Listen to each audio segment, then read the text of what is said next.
Damos comienzo al acto público de la defensa de tesis correspondiente al doctorado en Psicología Social. El aspirante es el licenciado Antonio Martín Román, con la tesis titulada Imaginarios sociales de ex-reclusos sobre la lectura y el sentido de la vida, la función de la biblioterapia en personas privadas de su libertad.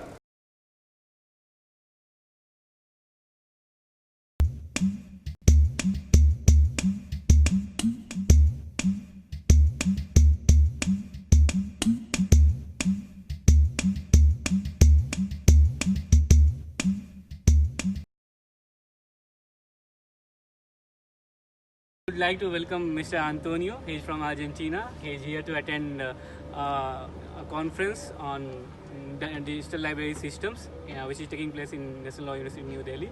So he is an Argentinian expert, and Mr. Rishi Tiwari, he is an Indian expert, and he would like to recount how they met and what are their experiences. See, we are into this project for last 8 years. We established first library in 2012, and as of now we have 12 libraries in 10 district prisons of Uttar Pradesh. And there are so many success stories because this is a book therapy. This is not only a library, this is a book therapy. And the people, they have enough time, they don't have anything to do something productive. And they are in depression, they are in frustration. So books are there, but they are coming in the contact of books, they are changing their lives.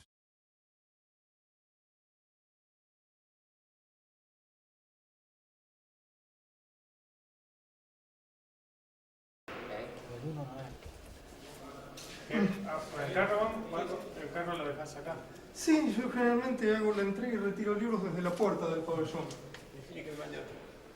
¿Otro? ¿Qué querés, poesía? No, de Bueno, listo. ¿Leías antes de estar privado de libertad? O? Poco leía. Acá, la verdad que... ¿La lectura es un poco, podríamos compararlo con esto? A nivel de... La lectura es importante, estando detenido y estando en la calle. Pero pilote de todo esto. Estando detenido, ¿cómo se articula la lectura?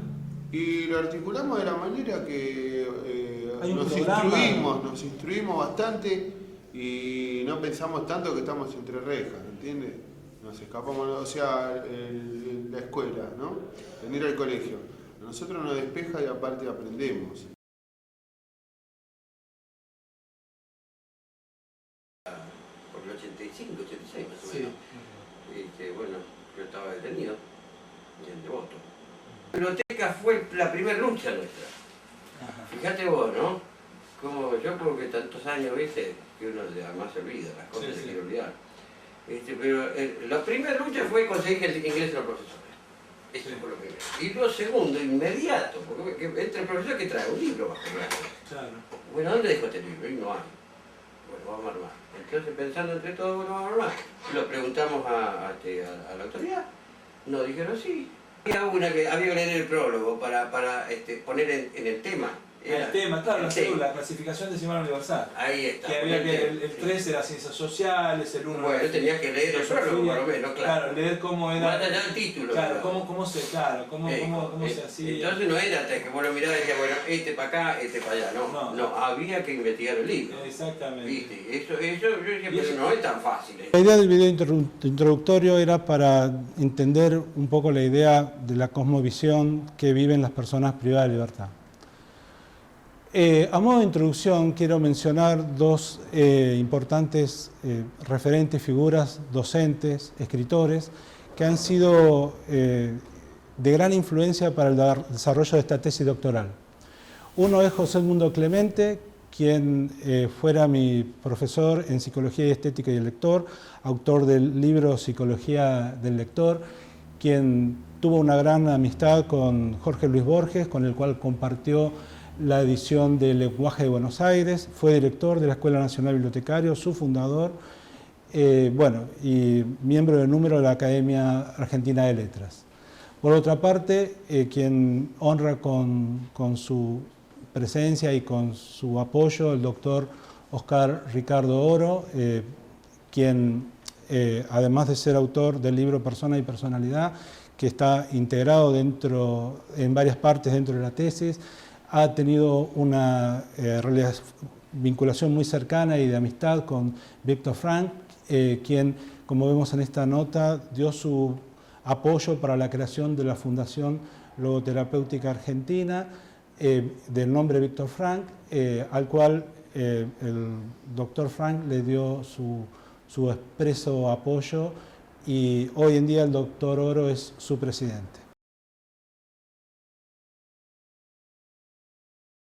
El primer punto que vamos a ver es el que tiene que ver con el ensimismamiento. Ya nos decía Ortega sobre la importancia de pensar para proyectar una acción futura. Ortega y Gasset, quien también fue orador en el segundo Congreso Internacional de Bibliotecas y Bibliotecarios de la IFLA, en 1935 nos habló de la misión de bibliotecario, que luego se transformó en un libro, el famoso libro de las misiones.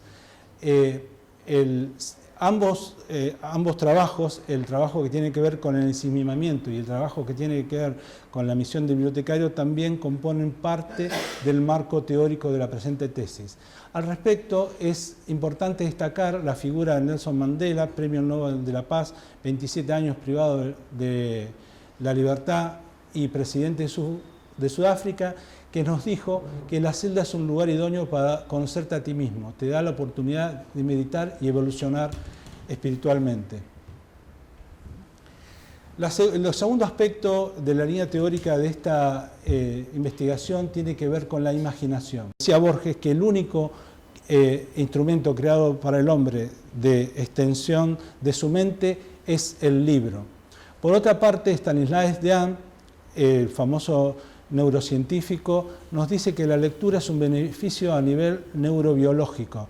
Por medio de las neuroimágenes se pueden observar las redes cordiales de lectura dentro del cerebro de las personas en el momento que se encuentran leyendo. Eran cuestiones que desde las ciencias humanas los poetas, escritores de distintas áreas lo intuían como posible, pero la ciencia lo ha podido comprobar con los recursos modernos que se encuentran para los mapeos cerebrales. En esta misma línea, la doctora Fernanda Pérez Gay nos dice que la neurociencia y la literatura tienen más de un punto de encuentro, y nosotros podemos decir que la lectura ayuda a encontrar el sentido de la vida con el consecuente beneficio psíquico. Como decíamos, el ensimismamiento e imaginación, que está en la línea de investigación y que ponen en sus libros tanto Ortega como Borges, como el propio doctor Oro en su libro Persona y Personalidad, podemos decir que el ensimismamiento y la imaginación son cualidades exclusivamente humanas, que se observan y se estudian y se desarrollan dentro de las ciencias humanas. Por su parte, la doctora Fernanda Pérez Gay, neurocientífica, nos dice que desde la neurociencia cognitiva estas características humanas operan en la red neuronal básica. El objeto de esta demostración de estas personalidades científicas es darle un sustento científico desde las neurociencias a los postulados que se hacen en la presente tesis. Otra de las líneas importantes de la investigación de esta tesis son los imaginarios sociales, que podemos decir que son instituciones, normas y símbolos de un grupo social que desde lo imaginado operan sobre la realidad, otorgando oportunidades y restricciones. Si vemos esta imagen, como les decía, es exclusivamente para el uso de esta tesis. Esto es un procedimiento policial, un allanamiento, donde no quise tapar estos rostros, ninguno de los tres, porque cada uno representa un estado en esas personas. Decimos normas, que son las leyes que llevan a que el Estado intervenga a través de la policía en este hogar. Símbolos, que podemos verlo en la vestimenta de uno de los niños, que opera desde lo imaginado, porque podemos decir que el personaje Batman es un personaje que está a favor de la justicia y que opera dentro de la imaginación de este niño. y otorga oportunidades y restricciones. Yo creo que esta imagen es muy evidente en cuanto a lo que significa el imaginario social y cómo opera dentro de esta comunidad de clase media baja. Por otra parte, también tenemos el concepto de Sigmund o humor social, que vendría a ser la característica de una sociedad. Es la nebulosa de sentimientos que tiene una sociedad que la identifica como tal. Quien es su máximo exponente sobre esta temática es Cornelius Castoriadis. Por otra parte, tenemos el concepto de imaginarios sociales efectivo instituido y radical instituyente. En este aspecto quise señalar con estas imágenes recientes de la India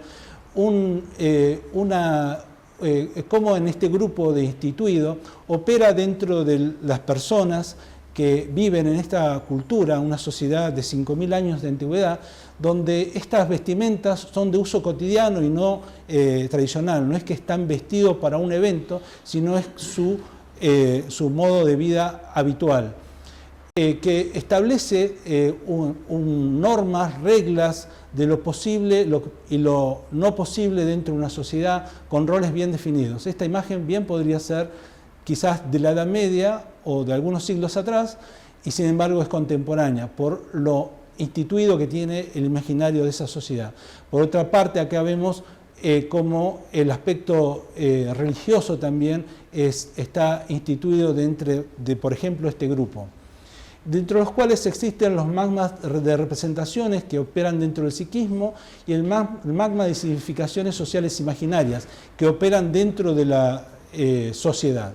Por otra parte, tenemos el imaginario radical o instituyente, que establece la fisura, lo nuevo posible.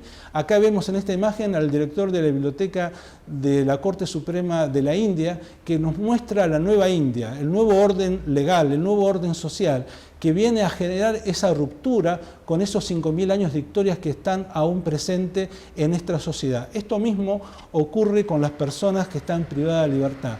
Tienen, como todos nosotros, parten de esta estructura psíquica y social. La cárcel, como veíamos brevemente en el video, tiene sus propias características, sus propios códigos y una multiplicidad de formas de acción. En general podemos decir que es una población seleccionada penalmente dentro de una institución total, donde operan distintos dispositivos, inclusive arquitectónicos, de observación y de represión. Como vemos acá, este es un salón de usos múltiples. Estos son los baños, arriba están las celdas y acá vemos al celador que, como la palabra lo dice, cela y observa permanentemente el comportamiento de este grupo de personas. Acá vemos el Complejo Penitenciario Federal 2, con una arquitectura más moderna de tipo español, y acá tenemos algunas cosas que se encontraron en las requisas en la cárcel de Devoto. Acá veíamos otro instrumento de la arquitectura carcelaria que opera dentro del sistema penitenciario, que es el famoso panóptico mencionado por Foucault, quien nos dice que a partir del positivismo del siglo XX, la hegemonía del positivismo en el siglo XX, se desarrolló el sistema penitenciario. Acá vemos una cárcel en la India. Y acá vemos Tierra del Fuego, la cárcel museo en el sector que está sin modificar. El marco jurídico nacional e internacional que aplica a los puntos de esta tesis, encontramos una infinidad de normas, porque todo en la cárcel está normado, de distintos niveles. Todas las cárceles del mundo tienen infinidad de normas que lo rigen, que a su vez están integradas por otras. Pero las más importantes que podemos mencionar son de Naciones Unidas, las reglas Mandela, que fueron suscritas en 2015 por decreto por nuestro país, y de la cual hablaremos en la siguiente diapositiva, el Concilio Europeo, la Comisión Interamericana de Derechos Humanos y la OEA. Y es para destacar la Federación Internacional de Bibliotecas y Bibliotecarios, quien es partner de distintas asociaciones internacionales y ha participado junto con la UNESCO sobre el manifiesto de la biblioteca pública, donde propone a las comunidades virtuales de las personas privadas de libertad como un grupo de usuarios a quienes hay que atender. Acá encontramos, este es el primer hallazgo documental que podemos mencionar en la presente tesis, entre los cuales están las reglas mínimas de tratamiento para reclusos, el reglamento de la cárcel de Ushuaia, específicamente la biblioteca. Acá vemos el bibliotecario de la cárcel de Ushuaia. Esto es una imagen del Archivo General de la Nación, donde podemos ver que el primer Congreso Penitenciario Justicialista en el año 1953 desarrolló las reglas mínimas de tratamiento de reclusos, que 2 años después, en 1955, se transformarían en las reglas mínimas de tratamiento de reclusos que suscribe las Naciones Unidas. Luego, se genera, en el año 2015 se modifican estas reglas del año 55, se le da el nombre de reglas Mandela, que bien podrían llamarse reglas Buenos Aires por la influencia que tuvo nuestro país en el desarrollo de las mismas. No obstante, está muy bien que Mandela, por todo lo que él significa y por su lucha, lleven este nombre. Dentro del corpus normativo actual de nuestro país tenemos la Ley 24.660 de ejecución de la pena privativa de libertad, que en su artículo 140 establece la obligatoriedad de existencia de bibliotecas para su uso y su estimulación de todos los internos que integren una unidad penitenciaria en todos los servicios penitenciarios federales y provinciales. No obstante, ese artículo 140 es modificado por la Ley 26.695, que modifica justamente los artículos del 133 al 142, lo cual, a lo que decíamos anteriormente, le suma una entidad de mayor jerarquía, articulando esta parte de la Ley de Ejecución de la Libertad con la Ley Nacional de Educación en los artículos 7, 8, 85 y 91, que se refieren a las bibliotecas de instituciones educativas de todo el país. Esto es muy importante porque demuestra la vocación de acceso a la información que tiene el Gobierno Nacional respecto a las unidades, a los internos y el acceso a las unidades penitenciarias. Y como decíamos acá, el decreto del año 2015 que ratifica la unión de nuestro país a las reglas Mandela. Y llegamos a Víctor Frank, quien es también eje central en esta tesis doctoral, donde la logoterapia, indudablemente, si bien Víctor Frank, previo a estar privado de libertad, ya había desarrollado la idea y los trabajos referidos a su tesis referida a la biblioterapia, evidentemente cuando ingresa en el año 42 y sale del año 45, después de recorrer dentro de la Segunda Guerra Mundial en Europa, estando privado de libertad, evidentemente la logoterapia y la voluntad del escritor es atravesada por la circunstancia que tiene que vivir en estos tiempos, en estos campos. Acá vemos esta caseta y esta palabra que significa prisionero, y esto es prisionero de campo de concentración. Inclusive hoy en día en Alemania el término prisionero se escribe de otra forma. Este es el número que le correspondía a él, que lo ha publicado en varias oportunidades como prisionero. El libro que uno de los libros, el libro más importante es Un prisionero en el campo de concentración. Acá vimos la entrada al sector que después lleva a Auschwitz, donde uno de los campos de concentración donde él vivió. Evidentemente es importante mencionar que él ingresa al campo de concentración pudiendo haber conseguido una visa y haberse ido, porque se queda con sus padres, a quienes pierden el campo de concentración, asesinados. También la esposa embarazada es obligada a abortar y también es asesinada en el campo de concentración. Su hermano intenta escapar y es asesinado en Auschwitz, y una hermana es la única que logra escapar y termina viviendo en Australia. Evidentemente, la situación de encierro tan extraordinaria, muy extraordinaria del campo de concentración, es un aspecto que ha influido dentro de toda su posterior obra.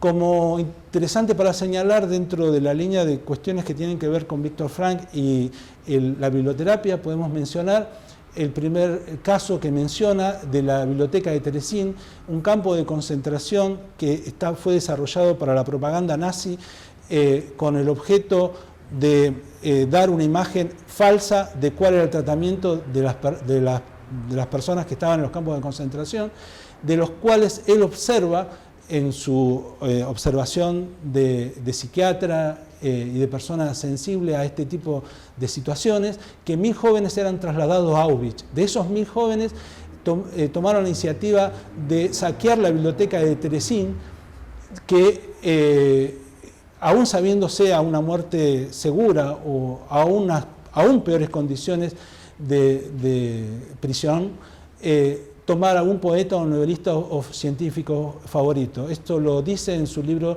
Psicoterapia y Humanismo. Como un dato interesante a mencionar es este hallazgo, el director de la biblioteca de Terezín escribe un libro, La psicología en el campo de concentración de Terezín, que habla del papel que tuvo la biblioteca en ese campo. El único campo que autorizado por el gobierno nazi para que tenga una biblioteca. Por esto que les decía, que solo era como objeto de propaganda nazi. Este es el libro. Acá vemos el segundo hallazgo, que creo que es tal vez el más relevante desde el punto de vista documental de esta tesis, que es gracias a la intervención de colegas de la Federación Internacional de Bibliotecas y Bibliotecarios, IFLA, particularmente Jesús Lau, que me puso en contacto con la dirección de la Biblioteca Nacional de Austria. El equipo de investigadores de allí se les solicitó específicamente esta expresión de Víctor Frank, de su discurso El libro como terapia, que diera en la Feria del Libro Inaugural de Viena en 1975, donde deja claramente expresado cuál era la utilización del libro como uso terapéutico. Acá vemos el detalle de esto significa conferencia, significa el libro como terapia, de Víctor Frank. Esto ha sido una investigación que ha llevado mucho tiempo y el audio se encuentra en original en el idioma alemán. Otro de las importantes relaciones con Víctor Frank y la biblioterapia tiene que ver con Aaron Mitchell, un condenado a muerte en la cámara de gas en San Francisco, en la prisión de Sing Sing, que siendo Víctor Frank visitando esta prisión, el director lo invitó a que dijera algunas palabras o contuviera a este hombre de color condenado a muerte por el asesinato de un policía. En ese diálogo, Frank comenta que le sugiere esta obra, la muerte de Ivan Lynch de León Tolstoy. Y este hombre da una conferencia poco antes de su ejecución a un diario local en donde expresa que el mensaje de Tolstoy lo había afectado. Esto lo recoge Víctor Frank en otras de sus publicaciones y libros como un ejemplo de resiliencia en una situación tan extrema. Y podemos decir, particularmente de este libro, que Gandhi, otra persona que estuvo mucho tiempo privada de la libertad en distintas circunstancias y una figura que no necesita descripción, se carteaba con el Tolstoy y mencionó sobre este libro que su lectura me abrumó, me marcó para siempre. Seguidamente acá vemos otro caso. Decíamos que hubo solo una biblioteca autorizada por el régimen nazi dentro de los campos de concentración. Pues bien, hubo otra biblioteca que la llevó adelante un español llamado Juan Tarragó. Este español estuvo prisionero en la cárcel de Mauthausen. Acá vemos nuevamente la descripción de campo de concentración, el término prisionero y el número que se le había sido asignado. Este español, con una enorme voluntad y un gran sentido humanista, coludido con un grupo de compañeros, utilizó ardiles para, en el momento de la requisa, cuando eran despojados las personas que ingresaban al campo de todas sus pertenencias, sustraer los libros, establecer una línea de pase de manos hasta llevarlos a una barraca donde estaban ocultos. Esos libros, la instalación de esta biblioteca, con todo el beneficio de resiliencia que significaba para quienes podían acceder a esos libros, como por ejemplo La Cartuja de Parma, que es un libro particularmente interesante desde el punto de vista psicológico, mencionado por algunos de los sobrevivientes de ese campo, agradecidos con este señor Juan Tarragó. El solo hecho de haber transgredido las normas del régimen en esa circunstancia le hubiese costado la vida a él y a sus compañeros. No obstante, acá tenemos otro segundo ejemplo de bibliotecas en campos de concentración. Por otra parte, como decíamos, Nelson Mandela, 27 años privado de la libertad, 17 de los cuales estuvo en Robben Island, donde su bibliotecario, amigo de Nelson Mandela, el bibliotecario de esa prisión, nos cuenta que en la época del apartheid camufló las obras completas de Shakespeare en una Biblia, porque lo tenían prohibido en aquel momento. Más acá, en el tiempo, como siendo director del programa Libros para la Libertad del Ministerio de Justicia y Derechos Humanos, en la recorrida de las distintas unidades desarrollé un taller de lectura con mujeres privadas de libertad en la Unidad Penitenciaria Federal número 13 de La Pampa. Como podrán ver, son personas que en su mayoría provienen del noroeste argentino, lo que podríamos denominar en su mayoría Koyaks, con muy poco grado de educación, inclusive algunas analfabetas. No obstante, un taller de lectura sobre un cuento corto de Borges que habla específicamente sobre el maltrato, sobre el femicidio, sobre la explotación, sobre el machismo y otros aspectos de los cuales ellas mismas dentro de su ámbito cultural son víctimas, causó una gran reacción y una importante devolución que realmente demuestra cómo este tipo de ejercicios son útiles a estas personas que están privadas de la libertad, pero que también podríamos decir que en su axiología de valores, la transportación de droga en el paso fronterizo no es el mismo que se tiene una persona de la ciudad o del conurbano o de lugares donde funcionan otro tipo de cultura social. Y ahora sí, vamos al trabajo de campo. La primera parte tiene que ver con los privados de libertad. Estas son todas las unidades penitenciarias relevadas. Como verán, 17 unidades del Servicio Penitenciario Federal, 2 provinciales, una en Córdoba, una en Río Negro y una en la India, como veíamos en el video. Estas son las bibliotecas, las cárceles de unidades penitenciarias masculinas. Y toda esta investigación de hábitos de lectura implicó 900 internos en 17 unidades penitenciarias. Estas son las masculinas, estas son las femeninas y menores, jóvenes adultos. Jóvenes adultos son de 17 a 21 años. Acá estas chicas son docentes, pero son docentes del Servicio Penitenciario Federal, como pueden ver. Acá vemos los datos más relevantes. Hay muchos gráficos en la tesis, pero consideré que estos eran como muy útiles para demostrar la resolución de la hipótesis, que tiene que ver con cómo es su relación de la lectura actualmente. Recordamos, privados de la libertad. Y en su gran mayoría es muy buena o buena. Acá vemos claramente y vemos el contexto en el que se estudia. Esta es una prisión celular, que significa celular porque es un interno, una celda. Hay otros sistemas que son por pabellones, que es diferente, pero acá vemos perfectamente cómo el interno lee. Acá, privados de la libertad, percepción de los internos del uso de la biblioteca. Vemos que mayoritariamente es muy positivo. Acá vemos el caso de la única biblioteca penitenciaria universitaria, que es la del Grupo Universitario de Devoto. Esta es la de Jóvenes Adultos de Marcos Paz. Y acá, si me permiten, una pequeña digresión bibliotecológica, donde se pudo demostrar que la media de libros por bibliotecas en las cárceles es de 3.300, son 12 libros, 73 por interno, y la antigüedad media de la colección es de 9 años, lo cual da un estándar promedio internacional bastante bueno para lo que son las bibliotecas de cárceles en el mundo. La bibliometría es un área de la ciencia de la bibliotecología que se encarga de medir distintos aspectos de impacto y circulación para la política de desarrollo de la colección de las bibliotecas. Acá vemos hábitos lectores, en qué forma se modificaron. Y vemos que en la gran mayoría los hábitos lectores han sido, las modificaciones fueron positivas. Le interesa leer más, lee más seguido, lee más rápido, lee más cantidad, lee otros temas. Y acá vemos una imagen donde acá es un salón de usos múltiples y la biblioteca cómo provee a través de esta reja del material. Hábitos lectores internos. ¿Qué tipo de libros prefiere leer? Vemos que la literatura es la que se lleva todo el premio de 86%, seguido de educación y religión.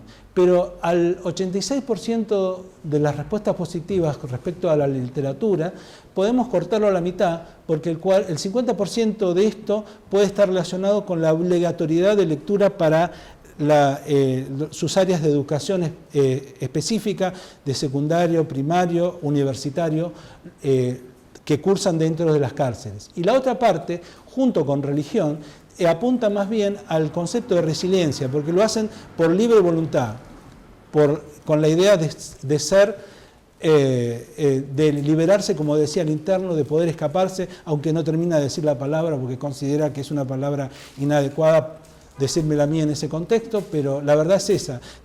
Las posibilidades de escaparse de una prisión son la de escaparse realmente, la de drogarse, la de dormir, la de la laborterapia o la de leer. Y la de leer es la actividad más económica y más efectiva que realmente genera en el proceso de introspección un crecimiento moral y axiológico de los internos. Como paradigma de reinserción social podemos mencionar a Sosa, que veíamos en el video, que como él decía, lo conozco del año 86, cuando trabajé como voluntario en la cárcel de Devoto.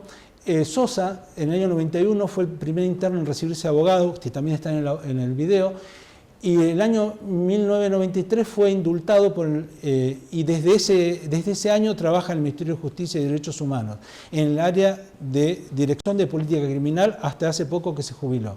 No obstante, es importante leer el decreto de su indulto, donde se ve claramente que tiene 2 condenas que suman 21 años, que fueron reducidas a 20, por delitos muy graves: coautor de delito de robo agravado por muerte, delitos de robo en lugar poblado, banda y robo reiterado, 3 hurtos, hurto reiterado, 3 hechos, estafa reiterada, 2 hechos, todos en concurso real entre sí. Vemos claramente que los antecedentes que preceden al doctor Sosa son realmente muy negativos. No obstante, el proceso de educación que recibió dentro del sistema penitenciario, primero terminando la primaria, luego el secundario, luego la universidad, trabajar en la biblioteca, integrarse al mundo laboral legal, hacer un trabajo a favor de las personas que se encuentran en situación vulnerable dentro de la Dirección de Política Criminal, formar una familia y jubilarse sin haber nunca reincidido, es un claro ejemplo de cómo opera realmente la cultura en las personas cuando tienen la oportunidad y la voluntad de querer desarrollarlo. Ahora vamos a la parte más novedosa y relevante de esta tesis, que es los reclusos. Son 10 reclusos de los 900 anteriores que le habíamos mencionado, que fueron de condenas de 4 a 9 años por robo, tráfico de drogas, estafa, secuestro de terciario y homicidio culposo. En este caso, que al tratarse de una investigación enteramente cualitativa, no aplica el sistema de random o el sistema casual que se aplicó en el caso de los 900 internos anteriores, porque en este caso se buscaban casos ricos de información. Es muy difícil lograr la devolución de una persona que estuvo privada de la libertad, es muy difícil porque ellos no quieren retomar el tema. Inclusive lo dice en parte en el video Sosa, que dice, viste, no se quiere recordar esas cosas. No obstante, la generosidad de estas personas que se han prestado a este duro y largo interrogatorio, nos ofrecieron muy buena información para el presente trabajo académico.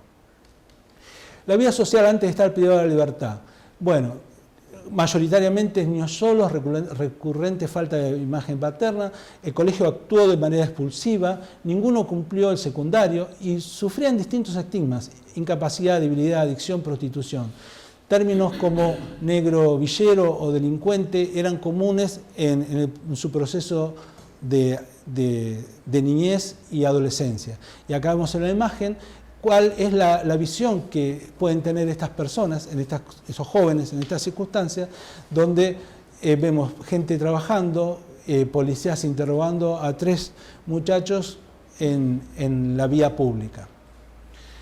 Hábitos lectores antes de estar privado de la libertad.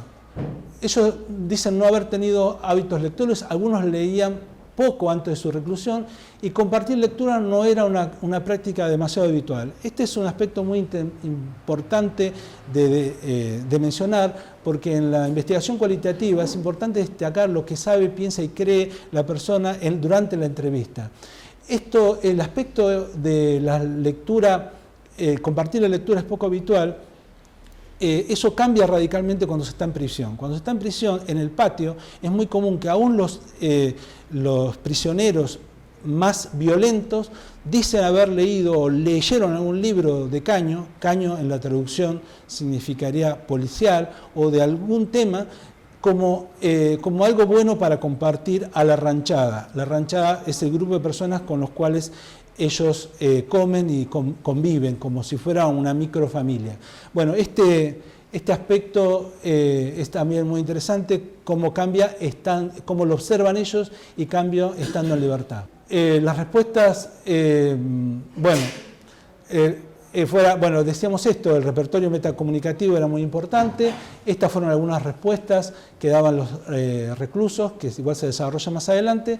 Acá está la excepción de la regla, que son las personalidades psicopáticas. El doctor Dan Burley, de la Universidad en Londres, con él compartimos alguna documentación en referencia a esto, y tenemos como ejemplo a Ted Bundy y Arquímedes Pucho, que ambos han leído mucho y sin embargo no han mostrado signos de readaptación social plena. Las etapas de la biblioterapia: identificación, catarsis e insight, son las tres etapas más importantes que manifiestan inclusive los propios internos, que se identifican con el personaje, bueno o malo, que sufren o se alegran, y el insight, que significa una revelación, una forma de generar un cambio en su concepción, en su lectura del mundo. El aporte de esta tesis respecto a la bibliotecología social, a la psicología social, tiene que ver con incluir a la psicología social dentro del cuadro de esta revisión adaptada, donde se incluye a la psicología social junto con la psicología, psiquiatría, educación, bibliotecología y trabajo social, por entender que la lectura es una actividad de impacto social.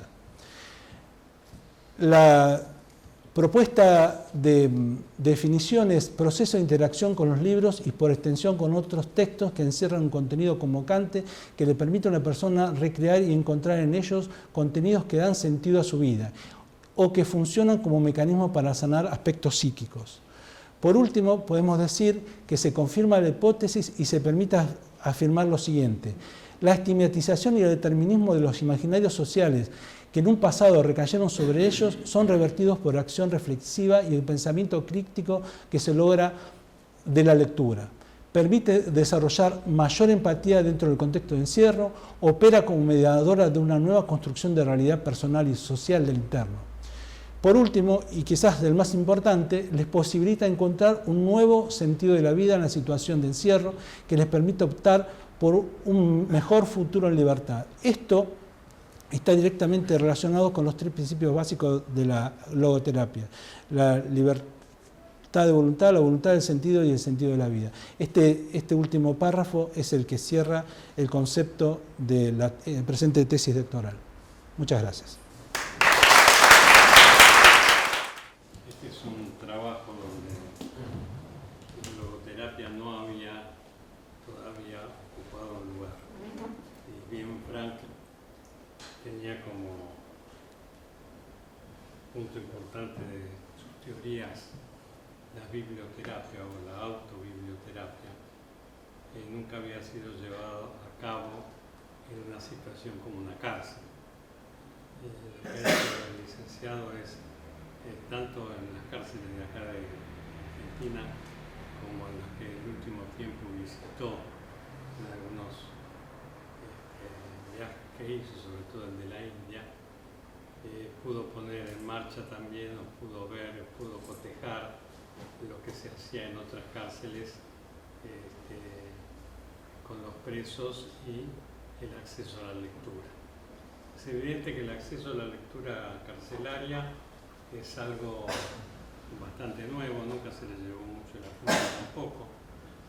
Es uno de los aspectos que, si se quiere, es económico, porque dotar a la cárcel de una biblioteca no es ninguna inversión, pero los beneficios que se obtienen son muy grandes. Y esto es lo que abre, para mi modo de ver, este trabajo de tesis, abre esta posibilidad de implementar en otras cárceles y en otros países, hoy en día sobre todo con las comunicaciones que tenemos a partir de la época digital, podemos expandir mucho más estas cuestiones que verdaderamente no tienen un costo dentro de lo que podría ser implementar algún tipo de tecnología en las cárceles. Qué distinto que es que la persona pueda leer un libro que dotarla de computadora, por ejemplo. Sin embargo, posiblemente el mundo consumista que vivimos proponga la difusión de computadoras dentro de la cárcel, cuando una biblioteca posiblemente produciría mucho mayores beneficios.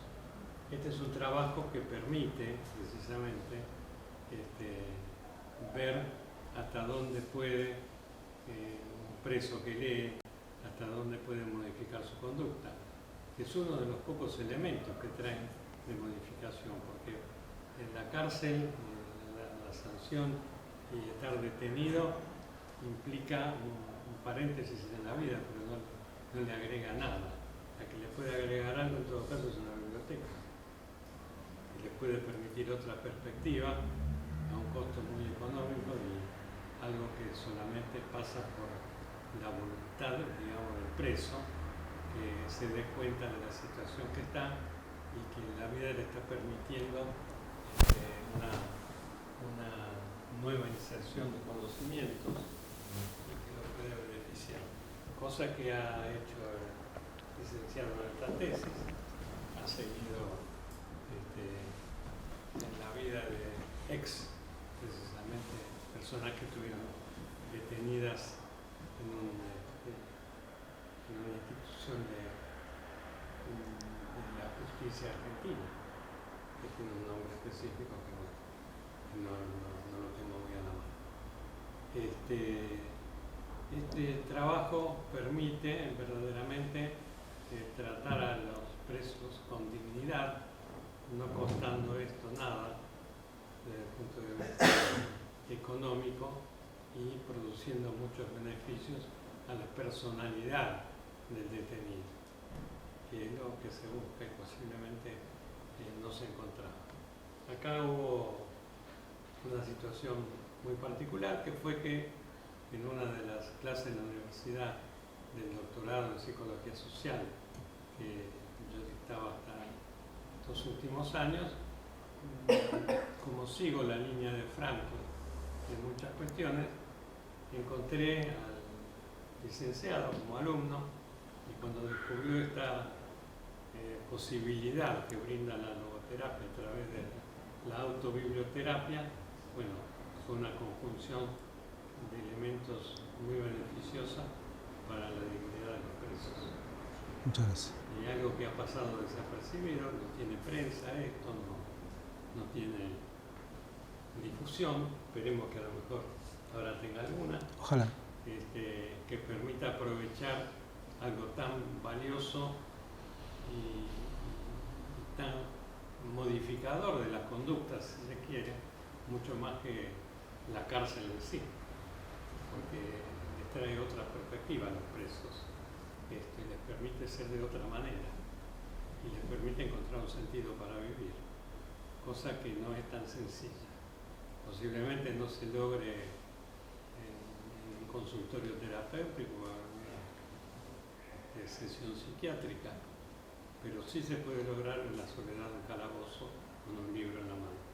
Exactamente. Y de esto es lo que he estado viendo licenciado y esperemos que siga trabajando en esto. Muchas gracias. Estoy muy contento que haya hecho la tesis y que sea para beneficio de la ciencia y de una ciencia como la psicología, que está tan llena de dogmatismos, de cuestiones que muchas veces más bien son prebendas, o lo que se busca es beneficio económico, y acá lo que se busca es el mejoramiento del ser humano.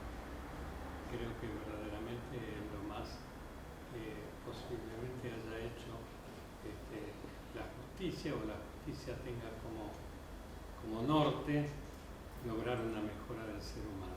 Y este es uno de los caminos que se puede lograr. Así que bueno, estoy muy contento con este trabajo y que haya caído en manos del licenciado Antonio Román, que verdaderamente es un experto en el tema y un científico de estas situaciones humanas tan difíciles de captar, de exponer y de vivir para esto. Así que lo felicito por el trabajo que ha hecho. Muchas gracias. Y le agradezco en nombre de la logoterapia que haya podido juntar todo este material y que quede a disposición de los que quieran seguir trabajando en esta línea. Nada más. Muchas gracias. Bueno, felicitaciones, Román. Muchas yo a gracias. pesar de haber estado medio cerca de ustedes, Sí. no tenía muy claro tu tema. Así que sí, me parece un hallazgo, y para mí los años, la historia que vos haces de esto, es lo que me desasna de alguna manera, porque la verdad es que pensé que esto era más acá en el tiempo, ¿no? Y anoté algunas cositas, pero muy breves, digamos, Sí, doctor. para compartir. Y no sé si era el principio o el final, pero hablando del sentido de la vida, me parece que muchas de las personas que han pasado o pasan privadas de su libertad no lo tenían de antes. Así que me parece que si lo encuentran en ese espacio y a través de la lectura, doble mérito, ¿no? Exactamente. Y coincido con vos cuando decís que lo más novedoso es la continuidad, o sea, los que han salido y todo esto que puede quedar. Entonces digo, no es en vano todo lo que se pudiera seguir insistiendo en esta cuestión. Y otra cuestión, bueno, no fui en orden, pero al principio vos hablas de los imaginarios. Me preguntaba cuánto del imaginario tenemos todavía de que las cárceles ¿no? tienen que estar alejadas, de cuánto tratamiento humano todavía nos falta, tomar conciencia para poder mejorar las personas que se han equivocado, que han tenido comportamientos antisociales, digamos, ¿no? Y entonces, entre lo instituido y lo instituyente, digo, a ver si podemos ir mejorando lo instituido, ¿no? No quedarnos con esa vieja idea, como diría Basaglia, ¿sí? Y en todo caso, bueno, poder mejorar desde donde se pueda, que me parece que este camino que has tomado, bueno, es uno de, no sé si el mejor, pero es uno de los tantos buenos que se pueden desarrollar. Así que, bueno, felicitaciones. Muchas gracias. En primer lugar, te felicito muchísimo. Felicito también al doctor Hugo. Doctor, las semillas que usted plantó, que usted sembró, están dando sus frutos. La verdad que demostrás una excelencia y una experticia en el tema. Muchas gracias. Es un placer leerte, pero también escucharte hoy. Nos pusimos todos nerviosos, empáticamente, cuando no funcionaba el video, pero porque te estábamos acompañando y bueno, entendía que lo querías mostrar, que también era relevante a tu trabajo. La escritura en Norma Zappa fue perfecta. Muchas gracias. En todo el desarrollo de la tesis, las citas todas eran correctas, respetabas las cursivas en los nombres de la revista, en los nombres de los libros, los dos puntos, el punto y coma era una excelencia. Haces una fantástica asociación de la lectura con la neurociencia. Me encantó, creo que vos lo podés hacer por tu profesión, cómo vas de un libro desde Borges hasta un autor clásico de la logoterapia y vas y volvés con una solvencia muy buena. Es un placer. Es muy buena la selección que haces de autores. Los datos de la tesis son muy interesantes desde la psicología social. El 86% de la elección tenía que ver con la literatura, por el grado de abstracción que generaba esta posibilidad, más que el derecho, más que la capacitación en educación. Pensaba en esta actividad intra y extramuros a la vez, ¿no? que es algo lo más difícil. Sí, puedo hacer dentro de la cárcel y puedo hacer afuera. Es como que en eso no está el muro en el medio. Es muy interesante lo que elegiste como tema de tesis y cómo lo desarrollás. Y me gustó mucho lo que dijo un detenido. Decía, no pensamos tanto que estamos entre rejas como un grado de superación, no como una disociación. Es muy importante. Y tu colega de la India dijo que hace terapia a través de los libros, ¿no? La psicolectura, la biblioterapia que vos planteás, la verdad que es excelente. Y te hago una pregunta que puede ser una futura línea de investigación. ¿Qué opinás de la posibilidad dentro de tu profesión de formar recursos humanos reclusos en el campo de la biblioteca? Y nada más. Uno de los conceptos que está dentro de la tesis tiene que ver con los que plantea Auger, el concepto de los no lugares, que hemos desarrollado ampliamente con la doctora Vázquez. La cárcel es eso, es un no lugar, es un lugar de tránsito o la tumba en el lenguaje metacomunicativo de los internos. Es difícil. Conocí un caso en la cárcel de Córdoba, que estudió bibliotecología en la Universidad Nacional de Córdoba, se recibió y se escapó. Es decir, que, bueno, fue un escape literario y real.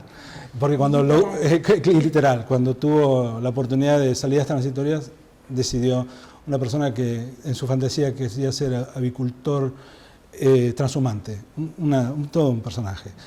Creo que lo más importante, que es un proyecto de ley en el cual estamos trabajando junto con la Asociación de Bibliotecarios Graduados de la Argentina, que está en el Senado, es la creación del puesto de bibliotecario profesional en las cárceles. O sea, que haya una persona de, digamos, mis características profesionales que desarrolle esa actividad ahí adentro, generando ¿cómo decirle?, un gran aporte a la sociedad. Esa sería la respuesta. Hay tres perspectivas, ¿no?, para pensar en alguna propuesta o alguna tesis o algún trabajo como este. Enfocarnos en el qué, que no va de suyo, es la temática, enfocarnos en el cómo, que sería cómo se lleva adelante, o enfocarnos en el para qué, que es a lo que a mí me interesa detenerme, porque el para qué remite al sentido. Me parece que tu trabajo realmente es un trabajo con mucho sentido. El sentido es trascendente, la trascendencia implica estar orientado hacia algo o hacia alguien diferente a uno mismo, y a mí me parece que tu trabajo tiene un nivel de trascendencia muy alto, y por tanto es una tesis propositiva y muy positiva. Así que, por mi parte, no mucho más que agregar. Celebro, felicitaciones. Muchas gracias, doctor. Y bienvenido sea. Avante. Quiero marcar dos hechos irrefutables.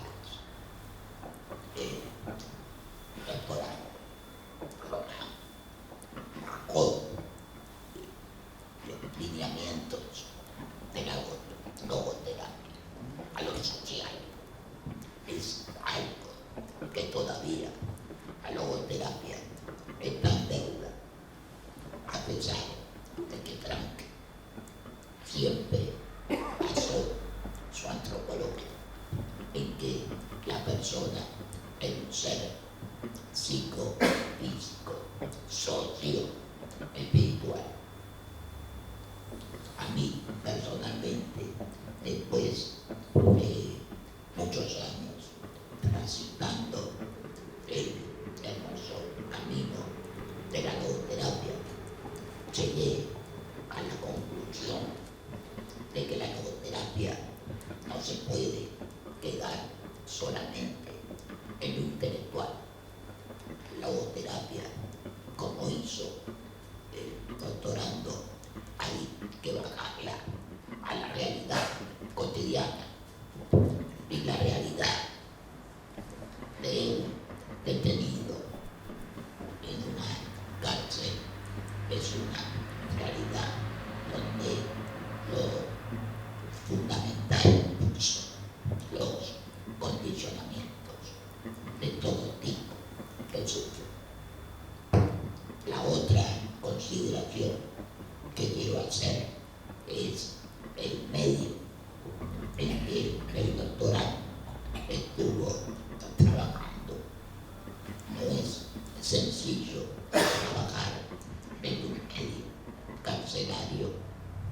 muy distinto es estar atrás de un escritorio escuchando trastornos, problemas de una persona que viene buscando ayuda.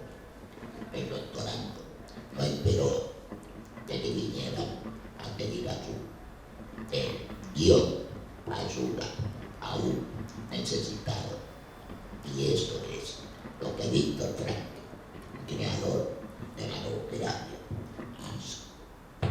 No se enfocó tanto en lo terapéutico, sino en tratar de prevenir otros trastornos mentales más graves. Es por eso que se ubicó más en los trastornos existenciales. Y estar en una cárcel es un trastorno existencial.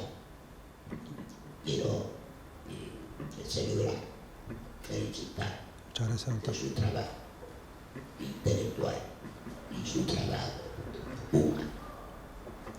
Muchas gracias. Desde la propuesta, desde todos los ángulos de la psicología social, lo que nos exige es que lo que pase por nosotros se transforme. Y creo que este trabajo, de alguna manera, hace, como decía el doctor Lanosa, al para qué. Y el para qué hace la transformación.